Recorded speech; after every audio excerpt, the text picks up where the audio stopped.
Hello students, welcome back to Enamel Heroes. I hope you all are doing well.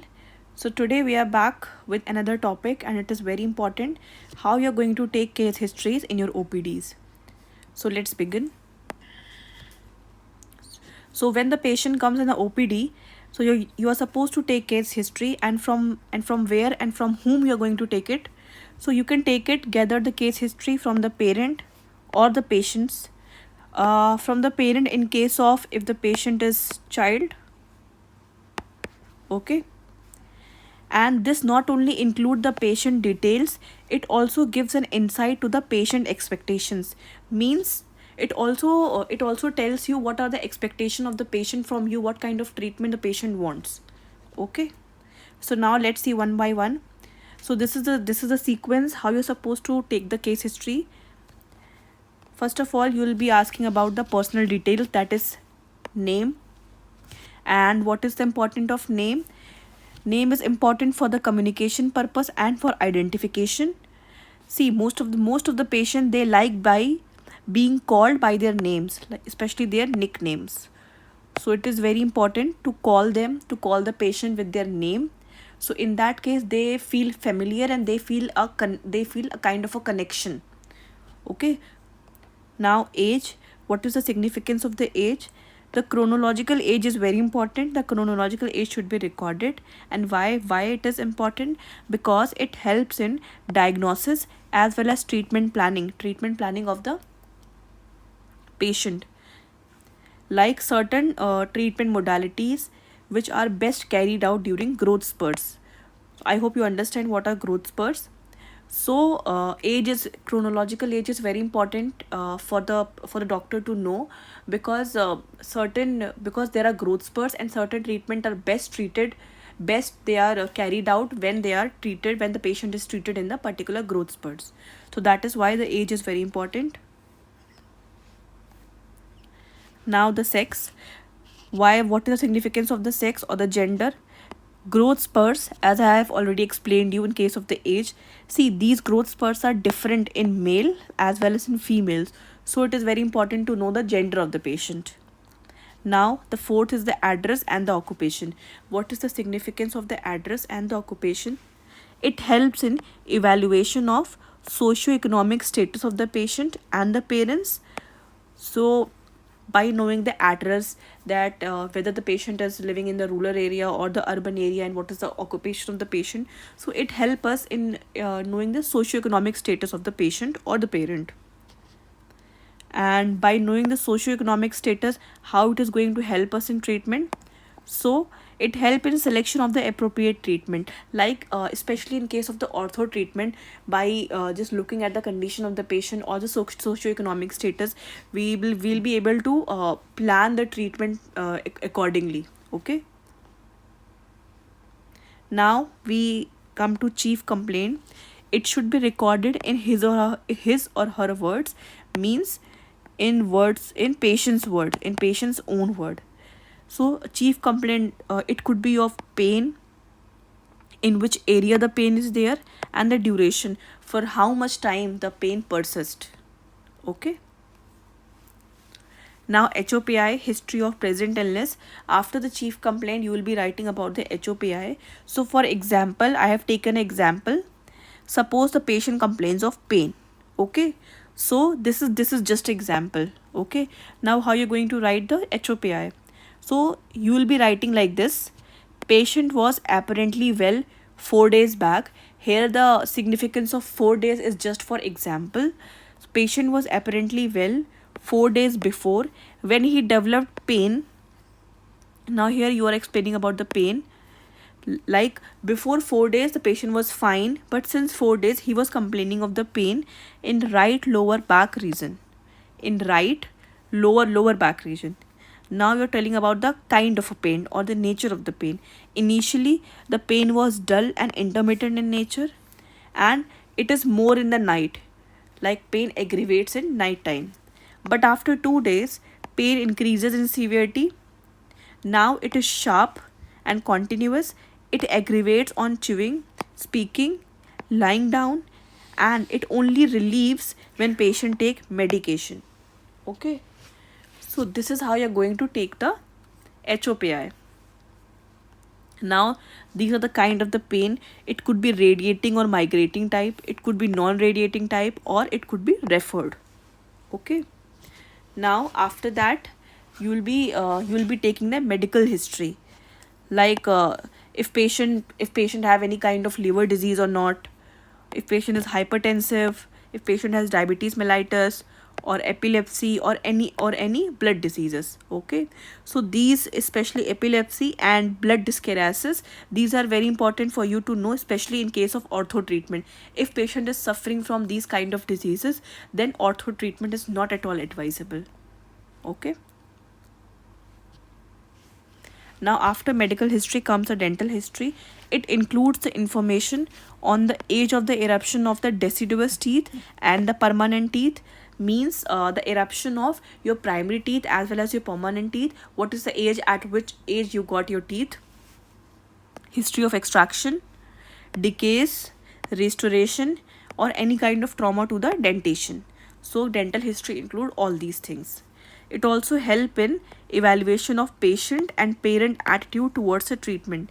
See, if the patient or the parent have been to any dentist before, and he does not have a good relation or a good experience with the dentist, with the treatment of the dentist, so it also tells you about that, what kind of attitude patient comes, and what kind of attitude he has toward the dentist from the previous encounter with the dentist he has.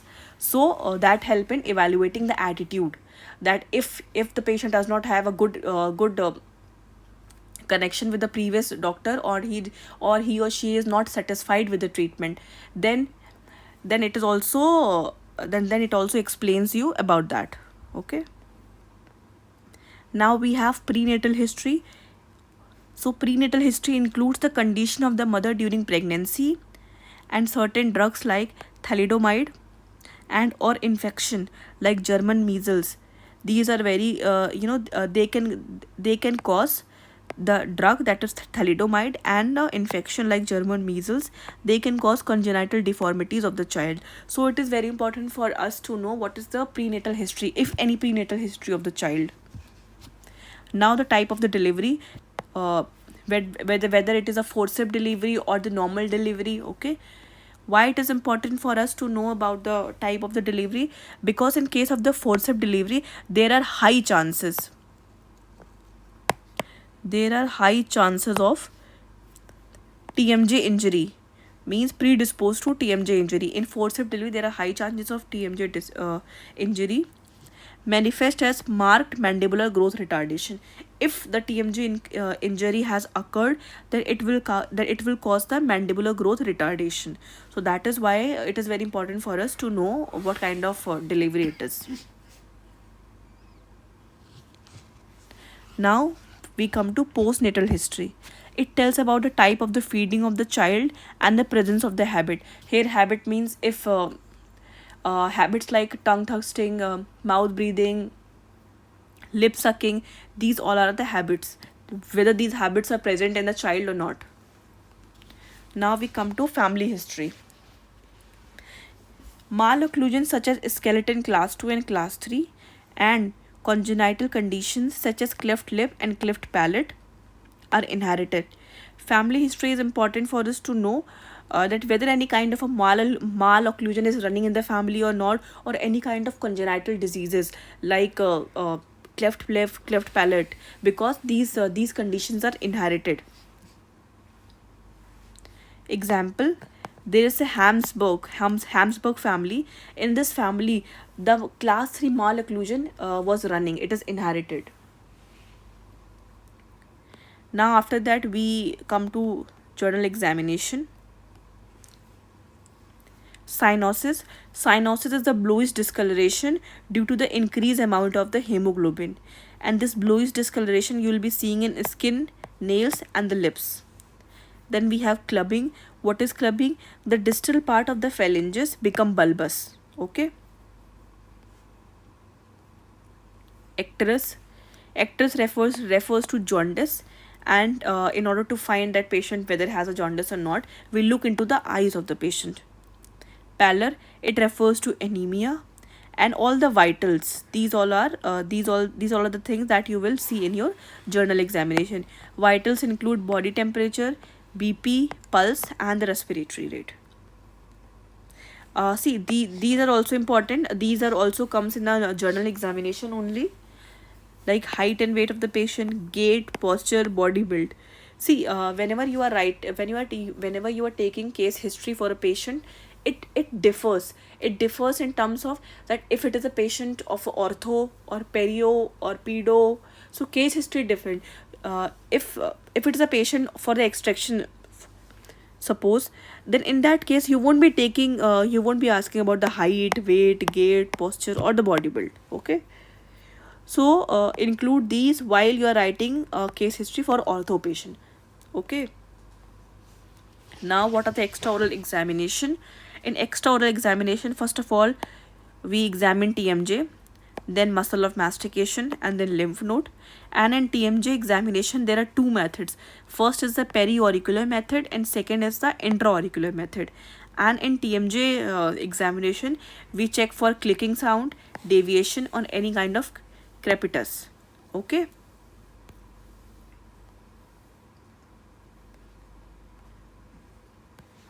Now, these are also the things that we see in external examination: shape of the head, facial form, facial symmetry, facial profile, facial divergence, anterior posterior jaw relation, examination of lips, nose, and chin.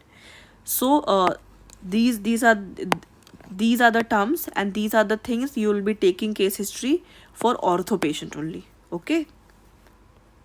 Now we come to intraoral examination. In intraoral examination, we examine buccal mucosa. In gingiva, for gingiva we see for color, size, contour, shape, consistency, surface texture, position.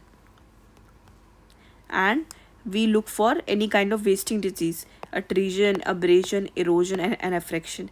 And of course, the entire dentition we see in intraoral examination. Okay.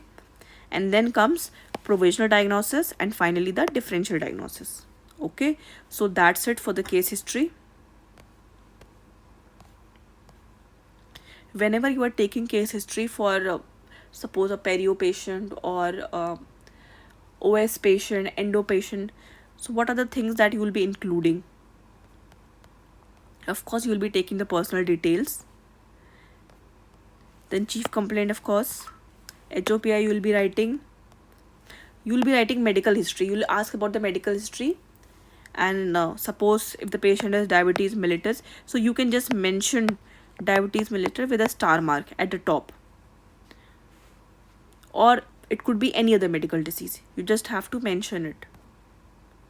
Then dental history. In dental history, you will tell about the if patient has any history of extraction, if patient been before to any dentist or not, about the decays, about the restoration. Then I don't think the prenatal history is important. I mean important, you will not be mentioning prenatal history in your card until and unless the patient tells himself about any kind of history. Okay. Then postnatal history also you will not be writing in your cards in OPD. Family history also you will not be writing in OPD cards. Then comes for journal examination. If you see any kind of these terms, cyanosis, clubbing, icterus, pallor, then obviously you will be mentioning in your card about the journal examination. Then extraoral. If patient complains of TMJ, that any kind of clicking or deviation is there, then you can of course write extraoral examination. Muscle of mastication and lymph nodes. Then in intraoral examination, you will be explaining about the writing everything about the teeth, means dentition, decays. You will be mentioning about missing tooth, any kind of faulty restorations. You will be mentioning all these terms, whether the patient is edentulous or not. That's it. Then you'll be writing the PD and the DD. So that's it for this video. So thank you so much. See you in the next video.